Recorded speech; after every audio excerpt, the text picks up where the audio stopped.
Hello, everyone, and welcome back to the first AFLW Fantasy episode of the season. I'm your host, Bails, and you can find me at Bails DT across the socials. And looking forward to another AFLW season, and AFLW Fantasy season. Should be a big one.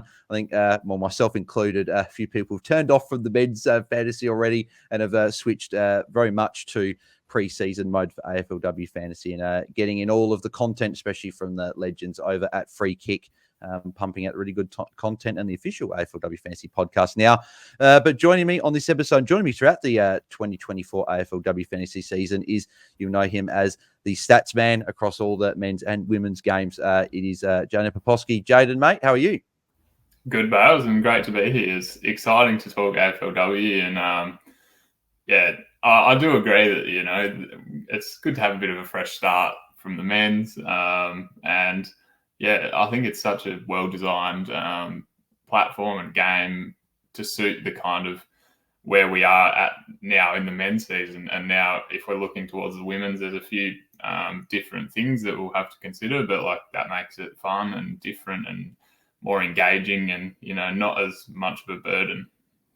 Yeah, exactly right. And obviously the main attraction with the official one as well is the fact they've now got a beautiful Toyota Hilux as well for first prize. So hopefully maybe one of us will be driving with that at the end of the season. Who knows? So it'll be interesting to see how that goes. But obviously it's AFLW Fantasy is still fairly new. Obviously the official platform, it's just the second season. So sort of want to turn to you, Jaiden, so in terms of what sort of some learnings from last year on the game. Obviously the massive price movements. We obviously saw the massive scoring from a few midfielders.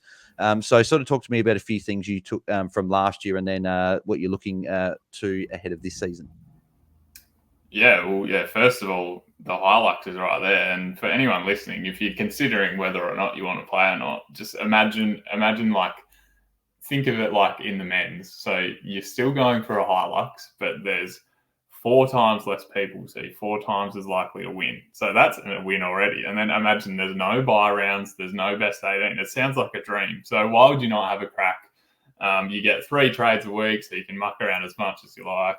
It's amazing that there's a Hilux and it's right there. And some people might not consider playing when it's got the exact same price as the men's.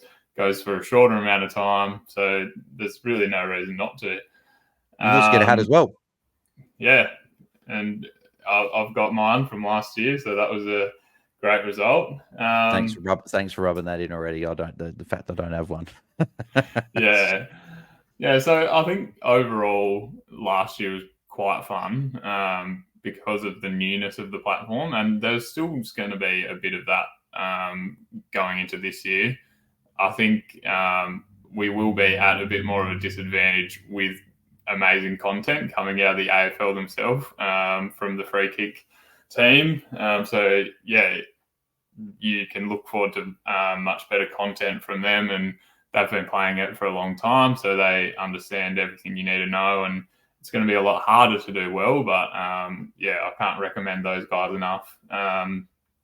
Last year was fresh start with the platform, and we didn't really know what to expect. So at first lockout there were some really big price changes, and there are good reasons for that, but I think people were very well calibrated in their mind to what the men's does in the official platform, so they weren't quite expecting so we had a rookie that was basement priced who came out and turned up, or high 90, and I think she went up like over $200,000, which is quite a lot.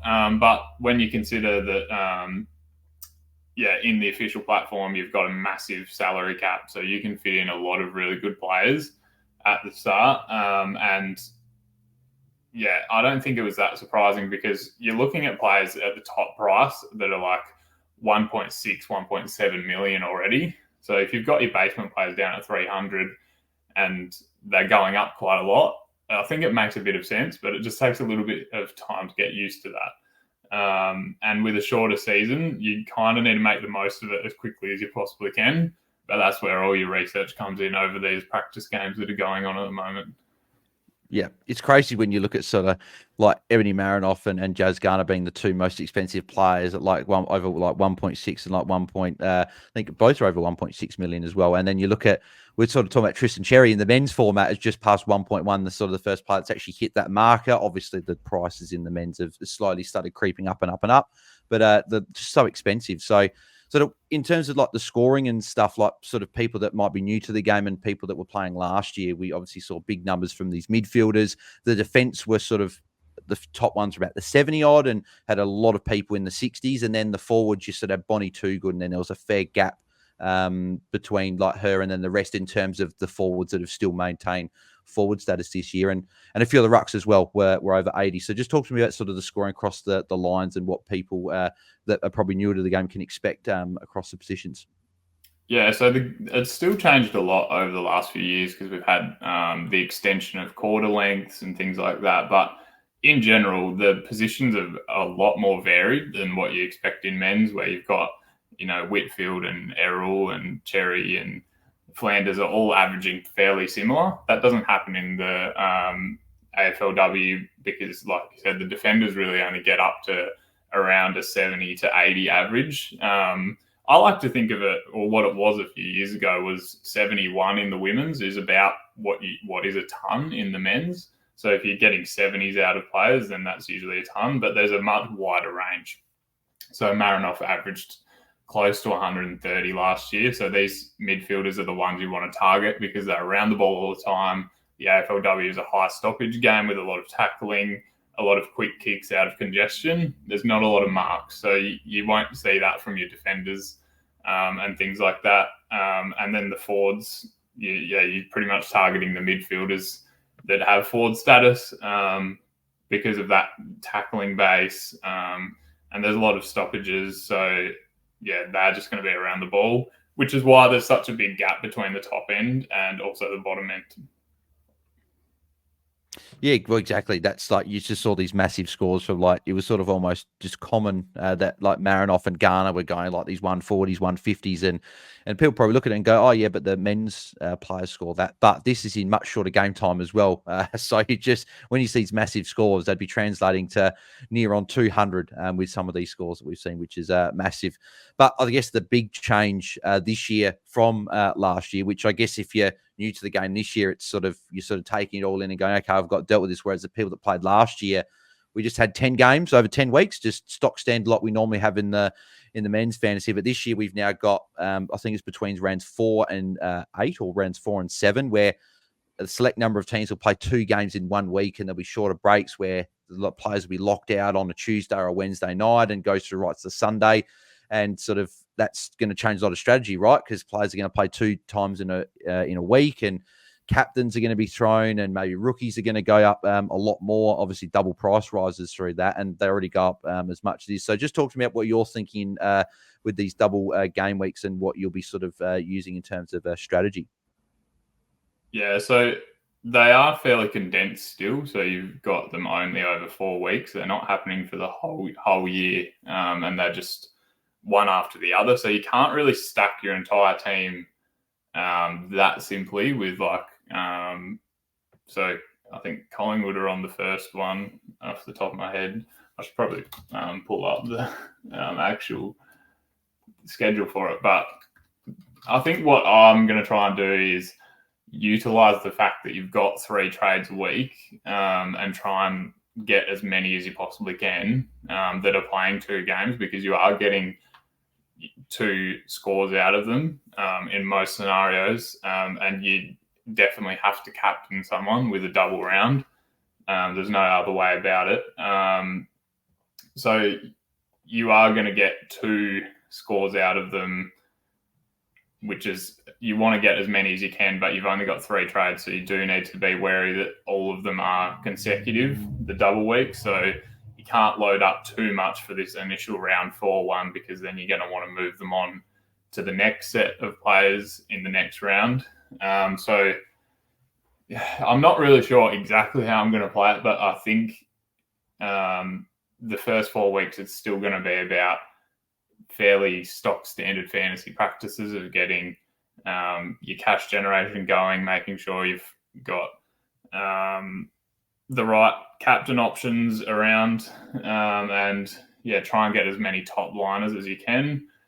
The way that we have 3 trades makes the game a lot more competitive and a lot more skillful than what you'd expect in the men's. So we had like best 18 for like a lot of the weeks in men's, which reduced the skill gap quite a lot. But in this, you can really get on the front foot and use your 3 trades to try and get ahead. And with these double rounds, I think there will be a lot of common trades that people will do. But it's going to be more about the process of what you do in between the weeks more so than just one individually, because they're going to compile on top of each other. So you do want to have a bit of balance.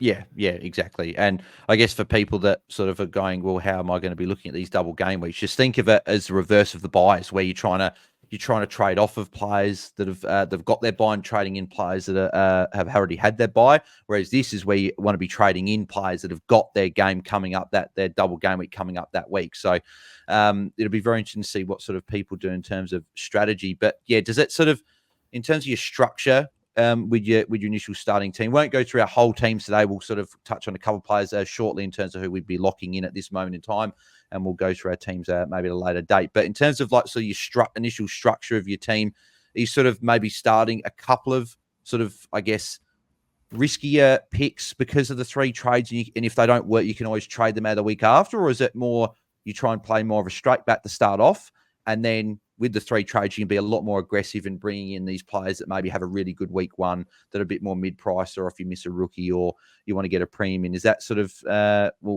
you're planning out your team? Yeah, that's typically how I've liked to play the AFLW formats in the past. Just structure fairly safe and pay up for, it could be paying up for a third defender who's fairly expensive, but then straight away you just downgrade to a mid-pricer and fix up another area, because you've got 3 trades. So, doing something like that can unlock a lot more things with the other 2 trades than rather just having one.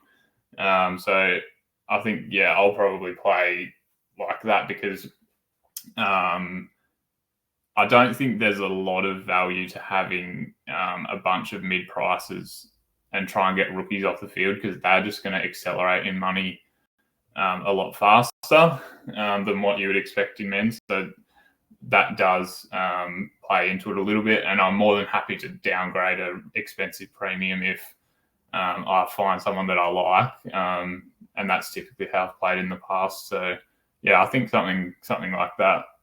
But the double rounds make it a bit more interesting, and I'm keen to see how it plays out. Yeah, I'm the same. I'm very much, it's more a guns and rookies approach is probably where I'm looking at the moment. I think the forward line's interesting because you've essentially got 3 premium forwards, which a lot of people, when they log in and start making the team, you've essentially just got Bonnie Toogood, Kate Hoare, and Gemma Houghton, and then you've just got a lot of players from like 950k right down to like 400k that you sort of got to be going, well, do I see the upside? Can they push the top 5? Can they get close? Do you want to save a little bit more? So I think a lot of people will lock in one particular forward, the most expensive, which we'll touch on probably in our locks and stuff. But then some people might be going a second primo, but a lot of people are saving down in their forward line, which is what essentially we did in the men's this year, right? We didn't start too many premiums compared to the previous years. So it'd be very similar to that. And I think people will be paying up in the mids. So is that what you're going to be doing? Are you paying up for the mids? And I guess sort of how many rookies in the midfield have you got on field? Because I've currently got the 1 at the moment, and I've got 4 players over the $1 million. Is that sort of where you're sitting as well? Are you going maybe a couple of rookies on field? Where are you sitting with that? Yeah, I've gone with 3 really big midfielders, and the forward line, like, it's very similar to the men's this year, as you mentioned, and something that I definitely was very aware of in both classic and draft formats this year with the men's is, like, if the gap between the top and the bottom isn't that large, then I don't think you really need to pay up, because you might as well just get the cheaper option there, and kind of punt and try and figure out what is going to work moving forward. But if you pay up or use a high draft pick on one and they don't work, then you're in a lot of trouble. So yeah, at the moment, like I've only got 2 good, and not much below that. So yeah, my team looks good if you don't scroll down, but I'm fairly okay with that because yeah, we don't have very many forwards this year that look amazingly relevant. So yeah, what's the point of paying up for more expensive ones if and with the 3 trades that kind of plays into it as well because I'm going to be stuck with these mid-price players for a long time. You can easily switch them over to the players that go really well straight away. So yeah, I'm pretty happy to pay up elsewhere and just maybe wait a little bit in the forward line to see what works. And I think the forward line is probably where I would use the most trades, especially with the double weeks. You can target different forwards there and maybe stick to more traditional, especially in the midfield where you've got uber premiums. Yeah, exactly. And obviously that's where the big points come from as well. And then sort of guess the final other 2 positions we'll probably quickly touch on is obviously the rucks, is that a lot of people were looking at Montana McKinnon, for example, as a bit of a mid-priced option. She unfortunately did her ACL on the weekend in the match sim, which is a real shame, moving over from Adelaide to get more opportunity at Richmond and looked like she was going to be one of the main rucks there. So that's a mid-priced option. Unfortunately, we can't be looking at. Set and forget, are you going that one of those top players there, or are you going a little bit sort of mid-pricer in there, or where are you sitting with the rucks? Yeah, I did have McKinnon there, so that is a bit of a shame. Yeah, because I do typically think of the rucks as kind of all very similar. So if you can get one that's a lot cheaper, there's not a lot of scoring differential in the rucks. So yeah, it's just going to have to go up to over $1 million now. Like, I don't think there's really many other options. We could see some rookies come through, but I think there's probably there's probably enough money, especially in the official format. There's so much money to spend, so you kind of nearly have to use it somewhere. And if I'm not using it in the forward line, then I kind of just have to use it in the ruck. Yeah, exactly. Yeah, there is the name that I do like has a bit of a mid-priced ruck, which I'm sure we'll get to in a second. Then the final place is defence. So obviously we said that you're sort of the top averaging defender, I think, was Charlie Thomas. I think she went at 74 or something last year, if I'm not mistaken, around that mark anyway.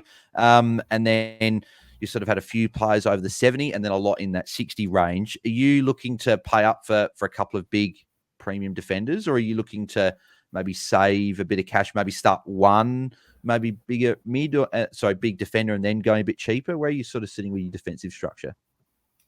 Yeah, I've got Sheeran at the moment there, so I'm fairly confident to pick her. And like I said before, if that doesn't work out, then I'm more than happy to trade just because of that price. And there will be mid-price or rookie options that pop up and an instant restructure. I'm pretty sure I might have done that last year with Emma Carney. I think I did that, trade her out like quite quickly to accelerate cash in other areas. So yeah, like I said, there's just so much creativity with trading, and you can just you can pretty much just trade like as your heart desires. You can be like, okay, I don't like this matchup this week, so I'm just going to offload and hope that it works out. You don't have to try and keep your premiums the whole year, which is really exciting because you can try and get ahead. And that's kind of something that a lot of really good fantasy coaches talk about, being ahead of the curve. And instead of doing reactive trades, you're doing proactive ones. So yeah, I'm fairly okay to start Sheeran, but yeah, I think in defense, it's a very common theme this year to just pick a lot of players that have missed last year through injury or games that have got a discount. So I think there's quite a bit of value there. So that works out. Yeah, I'm the same. I've got the one sort of big defender, and then I think there's actually a fair bit of value there as well. So I think we will. Is there anything else you want to quickly touch on, or do you want to get into sort of some of our locks and players to watch in each position? Yeah, I would be doing like some break-even stuff again this year. That was really useful for me last year. There's no break-evens in the platform that I've found yet. So it is a bit of a manual calculation. So I'll see if they've changed anything. I doubt they will. just from a consistency point of view. And I think it worked quite well despite the initial kind of reaction to it. I think it was fitting to what you needed. So, yeah, that's fairly important. So, yeah, that's how I'll probably be doing a lot of my trading using break-even stuff. Yeah. And yeah, especially with those cheap players as well, with these big price rises, the break even is going to become very, very useful. So the whole AFLW Fantasy community thanks you for in advance for the break evens coming up for this season. But yeah, so we'll go through each position. We'll each just give one lock in each position. Then we'll give one sort of player that we're keen on and we're keen to see their role in the preseason. So, Jaiden, I'll start off with you and we'll start in the defensive line. Who is your lock in your team in your defense? Yeah, I'm pretty keen to just lock in Ruby Slasher at a price, and only played 2 games last year, so she has a significant discount. I'm not quite sure what she's priced at off the top of my head, but yeah, just feels pretty safe, and she's got that first double round in round 4, so could hopefully get through to that. It's not the best fixturing for the first 3 weeks, but yeah, at that price, quite good. And yeah, I don't think there's a lot more expensive options that you can confidently say will beat her. So yeah, that's my lock. Yeah, she's a very, very good option to be having, and I think she'll be in a lot of teams there. I'm just getting she's going to be she's priced around the sort of the 61 sort of mark. So I think there's definitely a bit of value with her. And another player I think there is a lot of value with in my lock. Slosh is definitely one of my locks. And another one is one of her teammates in Lauren Butler, who's down at 360k. So she's 60k above basement rookie price. She's rookie priced. She's been a premium defender option in the past, or at least a tiny or close enough to a premium defender. She had a fair few injuries last year, a few injury affected games. So played 4 games last year between rounds 5 and 8, all scoring below 40 points. But a couple of these games like 57%, 31%. And then a couple like 69 and 77%. So injury affected, I think she can bump her average up, I think, to above 55 and potentially could near 60. So as someone that's priced at 360k, I think that's a very good pick there as well. And I think she'll be putting into a lot of teams at D4, even maybe a D5. You want to be going a bit more mid-priced in defence. Who's one player that you're keen to watch in the preseason in defence? I'm not really sure. I missed the games on the weekend, although there weren't many streamed, so we've got a bit to look forward to this week. I think I'm pretty keen to see if Karen Peterson gets out there this weekend. I'm pretty sure she missed the simulation game, so yeah, take a look at what role she has. She's fairly similar to those others that have played with injuries, only played 4 games and a couple of really low scores, which is pretty uncharacteristic. So yeah, I'm pretty keen to see how she goes and whether she could be an option. Yeah, no, definitely one on my watch list. For me, I was thinking about going a bit of a mid-price one here or underpriced premium, but I'm actually going to go for one of the players at the top. I'm actually going to go with Isla Sheeran.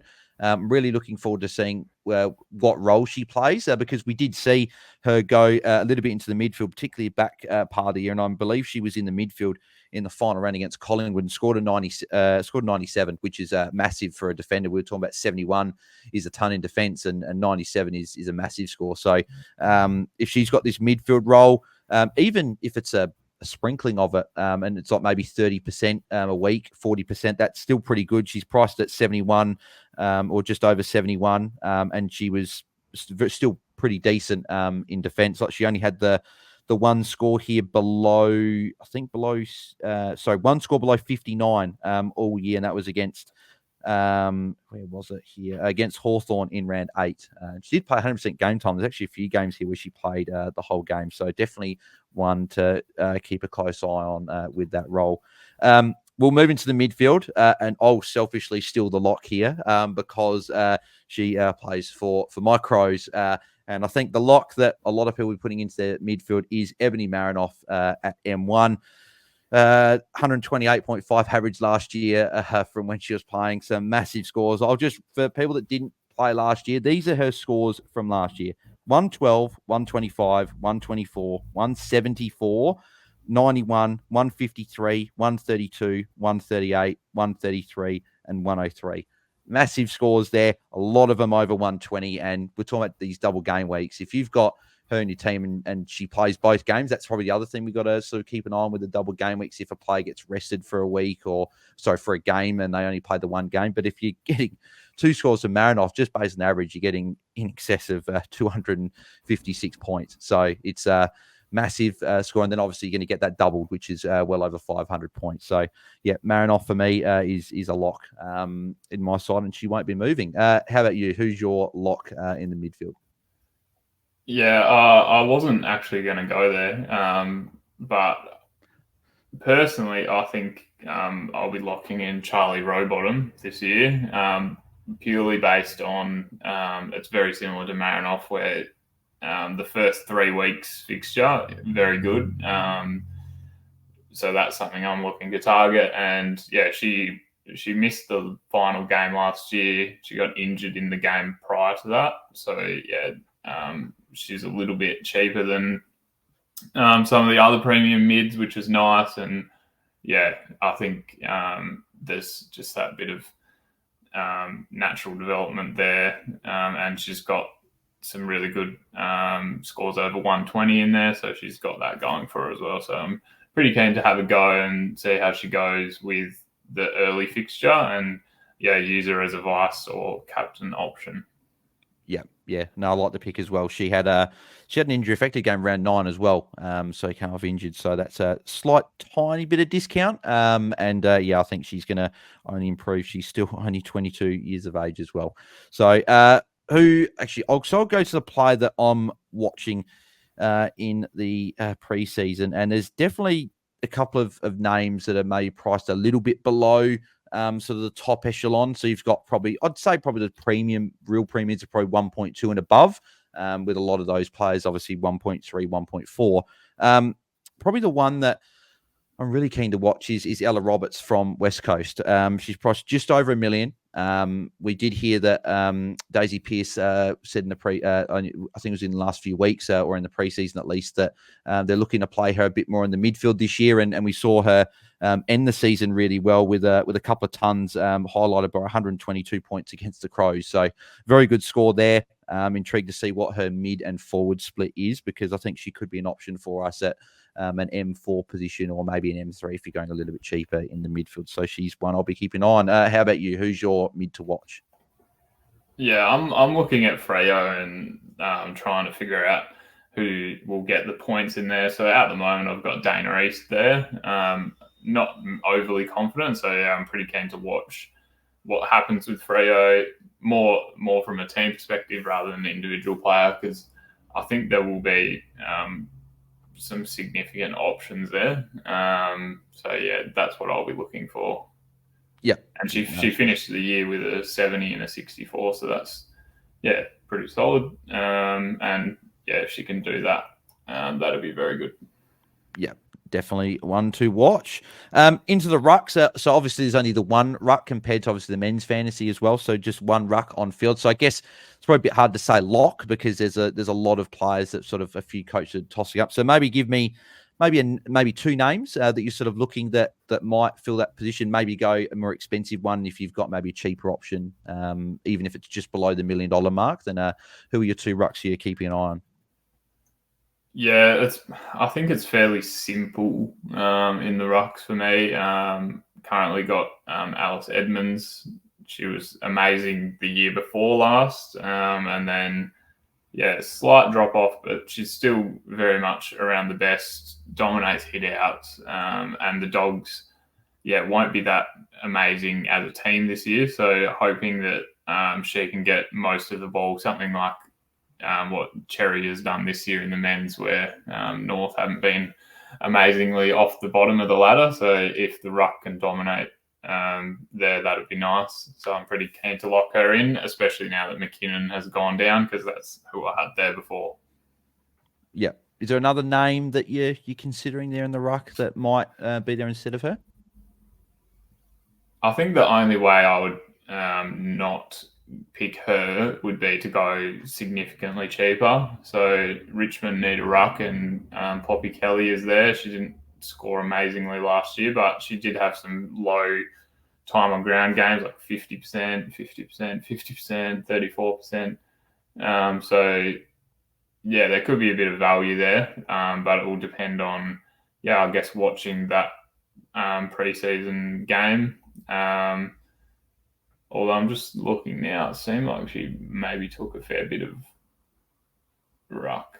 Anyway, I'll need to do some more research there and kind of see how she goes, because I'm fairly certain that she'll have to be that ruck now at Richmond.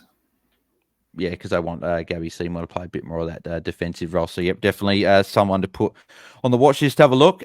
In terms of, obviously, Edmonds is definitely in my thoughts and plans in the ruck. The other one is she's slightly more expensive, just under 100K more expensive, but she's the number one ruck from last year, and that's Ali Morfitt. She had a breakout year last year, her and Laura Gardner. Two big reasons why Sydney took that leap from being winless in their first season to making a final and winning a final as well. So Ali Moore had plenty. She had her big score was 118 against Carlton in round 5, but she consistently scored above 80. Her last 2 games were 72 and 62, so a slight drop off there. I think she was playing with a bit of an injury and obviously didn't play the final 3 games through injury as well. But she gave away a lot of free kicks. So that's sort of the thing I'm looking at. I'm going, well, she's only 21. If she can maybe give a few less free kicks in these games, maybe she can raise that ceiling even more. And as I said, being so young, going into another preseason, another season, I think she could definitely take that leap because she's showing a lot of promise as a young ruckman. In terms of the player to watch for me, with Montana McKinnon going down, the player that I had actually sort of, it was probably a 50-50 split. If I go mid-price, it was either Montana McKinnon or Jess Allen from the Crows, who's priced at 693K. When Montana McKinnon was at the Crows and splitting time with Jess Allen, we saw her scores were right down, and even her game time was quite low as well. But we did see in games where she played over 70% game time, she had some pretty decent scores. So in round 2, she played 74% for a 63. Round 3, 82% for a 66. In round 6 was her season high score against Melbourne. Played 83% and scored an 88 there. And then finished the season with a 38 with 72% against North Melbourne. So not great in that one there. A lot of lower scores, but she was sharing the ruck for the majority of last season as well. So I expect Caitlin Gould, who's probably the other name that could chop out, but I think the Crows want her as a forward. She's played really well in the last 2 seasons down there. So I think Jess Allen has got potentially that role, and she's one I'll be watching in the preseason to see if she does have that number 1 ruck role and that game time is increasing. Perfect. We'll move on to the forwards, and I think it's pretty easy to say, but who's your lock in the forward line? Yeah, I don't know much about the other options. So, yeah, I've got 2 good there at the moment. And, yeah, I think it's just a fairly simple decision based on the scoring power. And I'm not too worried about the price because you can, she's very expensive, but you can see you kind of get what you pay for. And there aren't a lot of other options. And overall, you've got a lot more money to spend in this compared to what you do in the men's, for example. You've got a lot more premiums that you can start with. So, yeah, based on that alone, the fact you have so much money, you do have to spend it somewhere. It's a fairly safe bet. Yeah. She's locked into my F1 as well. The lock that I've got in the forward line is Michaela Pounger. So she moved across from Brisbane, where just a sort of strong midfield didn't really get to crack in too much, and only played played the 5 games last year. So she's priced under 30. And we saw her have some big scores in the VFL playing in the midfield in the VFL when she played a couple of games in the GWS team. And we did actually hear from on the Free Kick pod. So if you haven't listened to it, make sure you go and do list all their club previews with that. They get interviews from the players, and they actually interviewed Michaela, and she said that she's come over to Giants and she's looking like she's going to play mostly in the midfield. And as I mentioned before, with her good scoring in the VFL. I think she can translate that into a GWS team that needs a couple more of these mids to roll through there. So at 363K, I think she's a really good option for your F5 or even your F4 spot. So, yep, fan of her. Anyone you're keeping keen eye on in the preseason in the forward line? I guess all of them, to be honest. But an interesting one is Hannah Ewings, purely because she's been like unsighted. She didn't play in the practice game, and not there on team photo day. So maybe she's coming in late with a strong start to the year. That would be good. Because she's highly touted as a junior, and there's not a lot of options in the forward line who could potentially play midfield. That's one that I'd like to see in the preseason game. It'd be nice if she was in the midfield. Especially now that Erin Phillips has retired, so that'll be interesting to watch. Yeah, and that's if she plays, because who knows? Because we haven't really heard anything about it, which is crazy. Because I think if we saw her playing, I think she's a very good pick under 600K. So if she does play, definitely someone I'll be watching. Another player I'm watching as well is in that 500K range. There's actually a number of players. I've currently got 3 players in the 500K range in my forward line currently. And one of them that I'm really keen to watch is Ellie Gavalis, who moved to the Bulldogs this season. I think she was at North Melbourne. I'm pretty sure it was North Melbourne, her former team, and just couldn't crack into the midfield, obviously, when you've got names like Garner and Riddell and stuff like that. So moving over to the Bulldogs, where obviously struggled a bit last year, trying to sort of take that step back up this year. And we heard that that's what she's probably going to be doing. And from all reports, people that watched the Pracky game from the weekend said that she did play in the midfield, looked pretty good. So 519K for a forward that may be playing a fair decent chunk of midfield time is definitely someone that I'll be keeping a close eye on in these practice games. So, yeah, and I think there are a number of forwards as well, as you mentioned, Jaiden, that we're going to be looking at in the preseason with so many cheaper options. Yeah, and I do like these 500K options purely because you will still have room to move down to a rookie who randomly scores really well and they go up $150,000. You'll still be able to get down to them. I'm fairly okay taking a punt on a few of them, and if they don't work out, then that's fine. You just get on a player with a really low break even, and like I said earlier, I think the forward line is where I'll be using the most trades to try and just maximize the cash, because I don't think the top end is going to be very necessary, if that makes sense. Yeah, agreed. I was just double checking that Heli Gavasa was North Melbourne. I was correct. I was a bit worried that I didn't get it correct, but it was correct. So, any sort of last sort of touches you want to go over, sort of in terms of the upcoming season at all? Yeah, I would recommend just getting into a bit of content now and try and figure out what you want to start off by doing. And the practice games will be very valuable because there's not a lot of AFLW media. Like, we don't get the same luxuries we do in the men's, where you get 3 months of preseason and reporters and coaches and everything like that. It's fairly shut off, and there's not a lot of that yet. So if you can watch the practice games, I would recommend that. Purely because you may need to use your own eyes and identify things yourself, but that's where a bit of an advantage comes in, because you can really make the most of it, and you won't have other people stealing your picks if you've found a really nice option by watching. So that's all I can recommend.